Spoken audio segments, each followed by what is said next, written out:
Hi Hans, welcome back to my channel. If you're new here, my name's Meg, welcome, and if you're returning, then welcome back. Today's video is going to be an assumptions about cabin crew video. So I've done a couple of assumptions about me on my channel before. I think it's been around a year since I did my last one, and I wanted to do another one, but I thought I'd change it up a bit and do it about my job rather than me, because as much as I hate to admit it, you're all way more interested in my job than you are in me. And I do get questions literally every single day asking about the job and things like that, which I don't mind at all, but obviously making videos like this is helpful too. I asked you all on Instagram and TikTok for some assumptions, and you very kindly sent some in, which I'm going to answer for you. If you do want to get involved in future videos where I ask for questions, assumptions, video ideas, anything like that, then do make sure you're following me on my Instagram, which is meganrholland _. Obviously my Instagram is very fashion based because I do fashion content creation on there, but my TikTok, my cabin crew TikTok, which is at flywithmegs, is all things cabin crew. So if that's something you're more interested in, then make sure you give that one a follow too. So if you want to hear the answers to some of your assumptions, then please keep watching. First one is, you get free meals on board. Yes, we do. So I'll explain it. Basically, for pretty much all of your flights, you will get one hot meal and one sandwich. Personally, I'm not a huge fan of the sandwiches. So when I'm going to do a flight where I know I'm going to need lunch, I do tend to take my own food. You can take your own food as well if you don't want the crew food. But generally, on just a standard flight, you'll get one hot meal and one sandwich. If it's a little bit longer, you may get a snack pack as well, which consists of crisps and chocolate, which I know sounds like a dream to some people, but I personally prefer a little bit of a healthier choice. Don't get me wrong, I'll eat the crisps and chocolate, but you know, I'm trying not to be the size of a house by the end of 2022. So we did used to have a lot more options before COVID. Like, we used to have salads, fruit, but since COVID and the pandemic and everything, they've obviously had to cut costs and they've cut unnecessary things, so we don't have as much of a selection anymore, unfortunately. But you don't get them on every flight, it's usually the longer flights, and for extra long flights like the Canary Islands, Egypt, flights like that, you will sometimes get hot snacks as well. Hot snacks generally consist of like pizza, calzones, loaded potato wedges, things like that. They're actually quite nice. I have to admit, I do like the hot food that we get. It's just the cold food and the snacks that I'm not a huge fan of. The sandwiches are, to be honest, they're not normal sandwiches. Like, they're not normal selections like egg and cress, ham, cheese, anything like that. We get stuff like the veggie options, because I'm a veggie, so these are the only ones I eat. We get like a mushroom and cheese toasty. You can get like a cheese salad roll, but it's not very nice. It's not my first choice. You get like barbecue chicken wraps. There is a cheese and ham toasty, which, don't tell the Vegetarian Society, but I do actually sometimes have it, but I take the ham out. But obviously some vegetarians are like, if it's touched the meat, I won't eat it, whereas I'm not that fussy. They're kind of like a very unique selection of sandwiches, and not everyone's too keen on them, but maybe you'll like them. It's completely up to you and your taste buds. For hot meals, it will depend on the time of day that you're flying. I tend to do early, so I pretty much always get breakfasts.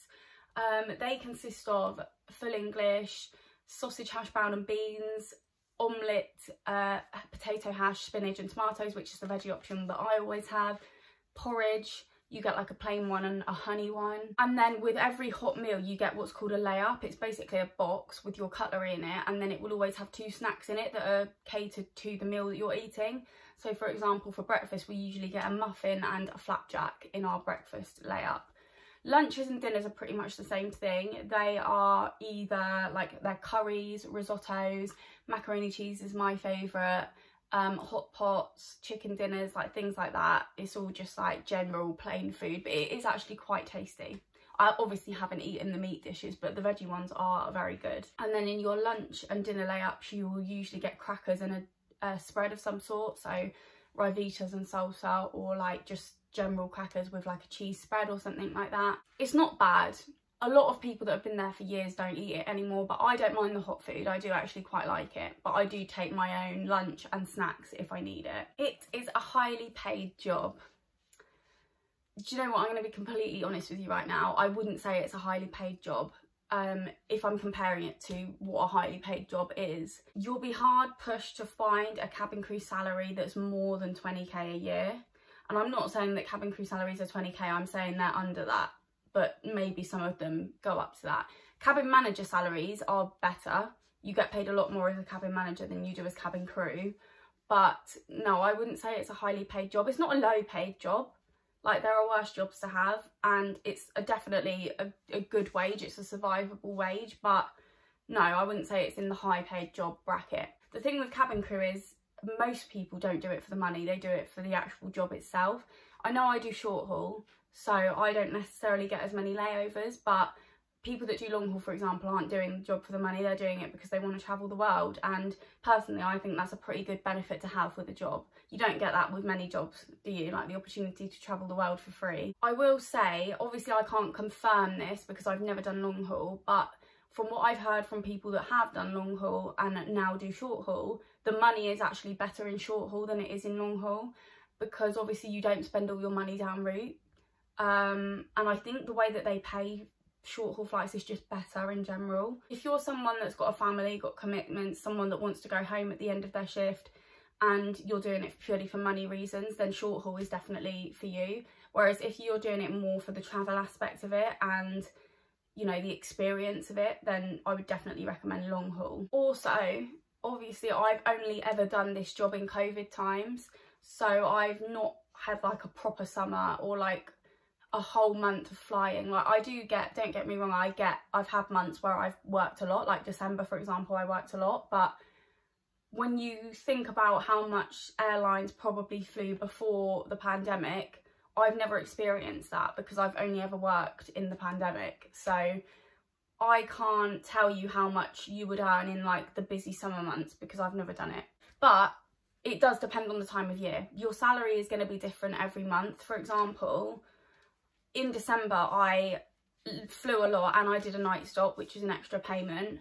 So at the end of January, when I get paid for December, it's going to be a lot higher than when I get paid in February for January, because I've only got 5 flights in January and no night stops or anything like that. So my pay is going to drastically decrease for February. In the summer months and like Christmas time, you can make a lot more than what you would normally make. I don't know how all airlines work, but with EasyJet we get our base pay every month, but then on top of that we get our sector pay and our commission. So obviously if you do like longer flights, you're going to get paid more because the sector pay is higher. If you do flights that are typically busy, like Canary Islands and things like that, you're going to get better commission. So it really, you can kind of manipulate your flights to make more money, because you can bid for, like, you can bid for long flights, you can bid for certain destinations. If you are doing short haul and you're wanting to make as much money as possible, I would suggest bidding for extra long flights because they're the ones where you make the most money. Not an assumption, but do you ever suffer with airplane ear? You know what, I don't know what that is, but I'm going to assume that it's when you constantly get like earache and you lose your hearing and you get popping ears and things like that. I'm sure that's probably what it is. No, I personally don't. I will tell you though, a couple of occasions I've flown with a cold, and oh my god, don't do it to yourself. So in November it was really annoying because I had 3 weeks of annual leave where I wasn't flying for 3 weeks, and literally a few days before I was due to go back to work I get a cold, and I was so annoyed because I didn't want to call in sick because obviously I've just had 3 weeks off, but also I don't really call in sick. Like, I've always been the kind of person that just goes into work ill, which I know is not a good thing, and to be honest the only reason I've ever been like that is because I've always worked in jobs where they've not had the staff to cover people when they're ill, and they've made you feel bad if you have called in sick. Like, I'm sure everyone can relate to me on this. If you've had a job where you call in sick and you just know that all of your colleagues are slagging you off, saying, oh, she's not really sick, she's fine, she was fine yesterday, blah, blah, blah. I've always worked in jobs like that, so I've always felt like I couldn't call in sick. There's been occasions in the past where I've gone to work and I've not been well enough to be there, but I've just had to get on with it anyway because I haven't had the support from my managers. I am very lucky at my airline, and just airlines in general. I think they've got so many employees that you calling in sick, they can call someone off standby. They've always got someone to replace you. So it's definitely a lot easier at airlines to have sick days, which is, it can be a negative thing because obviously there are people that take the piss and call in sick when they're probably not actually sick, they've just overslept or something like that. But yeah, it's easier, but I still feel bad, so I didn't want to call in sick. So I went into work, and on both landings, not takeoff, but landing down route and back at Gatwick, my ears, I was in so much pain. And even the crew said to me, they were like, don't fly until you're better, because you could end up doing some serious damage. And my mum, when I was younger, we went to Florida and she flew with a cold and she ended up bursting her eardrum and needing an eardrum replacement. So yeah, don't fly with a cold because it's really painful and it could do some serious damage. I then got it again in December. The week leading up to Christmas, I was working up till Christmas Eve, and I was on it was Christmas Eve. It was the day before Christmas Eve. I could feel that I was getting another cold just in time for Christmas, lucky me. But I woke up the next morning and I was like, my ears are gonna hurt, but I got on with it because it was my last day before Christmas and it was Christmas Eve, and I didn't want to call in sick because they would think I was doing it because it was Christmas Eve. So I just was a trooper and got on with it. But again, my ears were in so much pain and I didn't get my hearing back until the next day in my left ear. It was just gone for the whole evening. I couldn't hear out of it, which I hated. So yeah, I've suffered from bad ears when I've had blocked sinuses, but I've not suffered from like ear infections or anything like that when I haven't got a cold. You work long hours. This really, again, it depends what flight you do. Next week, for example, on Monday, I have a flight to Charles de Gaulle in Paris. And I don't even start until like 10 to 1 in the afternoon, but I finish at 5:10. So it's like a 4.5 hour shift. Not very long at all, but that's because Paris is a very quick flight. Whereas the next day I have an Arrecife in Lanzarote, and I think I start at like 6:10 and finish at 5:30. So that's like nearly a 12-hour day. And on New Year's Eve, I did a Hurghada, which is Egypt, and it was a 14-hour day. So yeah, you can have some very long days, but you can also have some very short days, which are really nice, especially if you're like me and you do earlies. If you do like the early morning Amsterdam, for example, you're done by like 9:30 in the morning. So by the time you actually get home, it's almost like you haven't even worked a day. Do you know what I mean? It's a mixture, but yeah, they can be very long. And actually, again, I haven't done long haul, so I can neither confirm nor deny this, but a lot of long haul crew that I know say that doing short haul is way more tiring than long haul, because obviously with long haul you get your 3-hour break, and that's a break. You don't have to have a break and then keep getting up to serve customers and doing things. It's literally 3 hours where you can go to sleep, you can watch TV, you can do whatever you want. And also they get off the plane at the end of it and have a few days holiday and then come back. So yeah, again, I haven't done long haul, so I couldn't tell you what's more tiring, but from what I've heard and what people have told me, short haul is way more tiring than long haul. It's just, as well, the job it's very different hours to any other job. Like, obviously, like a 9 to 5, people get up for work like 7:30 in the morning, they get home about 6 o'clock at night. Whereas with this job, you could get up anywhere between sort of 2:30 in the morning to 7 or 8 o'clock, depending on what time you start. Obviously you can preference earlies or lates, depends on what kind of person you are, but me personally, I do earlies, and yeah, the earliest time I have to get up is about 2 AM, but then sometimes I don't have to get up until about 6, which is a lay-in for me. So yeah, it's long hours and it's tiring because sometimes you'll be getting up really early in the morning to do a flight. And the best way that I can describe it to you is, you know, when you do go on holiday and you get up early, you go to the airport, obviously you're excited because you're going on holiday, but it's still tiring. And when you get on the plane, you sleep and you feel tired for that whole day because you've travelled and you've gotten up early. That's how cabin crew feel, but it's worse because we do it as a job and we do it like 4 or 5 days in a row. So yeah, it's long, it's tiring, and you do get used to it, don't get me wrong. Like, there have been days where I can do a long day, I could start early, do a long day and come home and still function, still be able to like go out in the evening or something, but it is tiring. You do have to adjust to the job for sure. It is hard to get into at first. I don't really know what you mean. Do you mean it's hard to get the job, or it's hard to get used to the job once you've got it? I'll answer both because I'm not sure which one you mean, but I would say, would I say it's hard to get into? Yeah, I would say cabin crew is a very sought after job and it's very competitive and it's not easy to get into. It's not like applying and then going for an interview and getting the job. It's not that simple. Obviously it's different for all airlines, but then also it is quite similar. you have to apply online, then you have to get your application accepted, you have to do an online assessment, then you have to go and do an assessment day, which you have to pass in order to get an interview. And then even after you've had the interview, you're not necessarily guaranteed the job. I know that's kind of the same in most jobs, but I guess it's in like a general 9-to-5 job, for example, you're usually only competing with maybe 2 or 3 people that they're interviewing. Whereas with cabin crew, you can go to an assessment day and there'll be 30 of you there. Like, it's definitely a hard job to get into, I would say.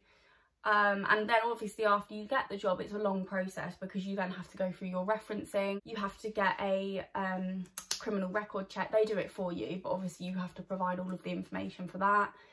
You have to do loads of online training before you can even start your proper training. And then you have to pass your actual training, which is extremely daunting, tiring, exhausting. You have to pass all of your practical exams, all of your written exams. You pretty much learn how to put out a fire, evacuate a plane in an emergency, save somebody's life. You learn how to do all of that in a very compressed amount of time. And so pretty much you're not guaranteed the job until you pass your training. Even when you've got the job, there's no guarantee you're going to pass your training. Don't get me wrong, only one person in my training group didn't pass.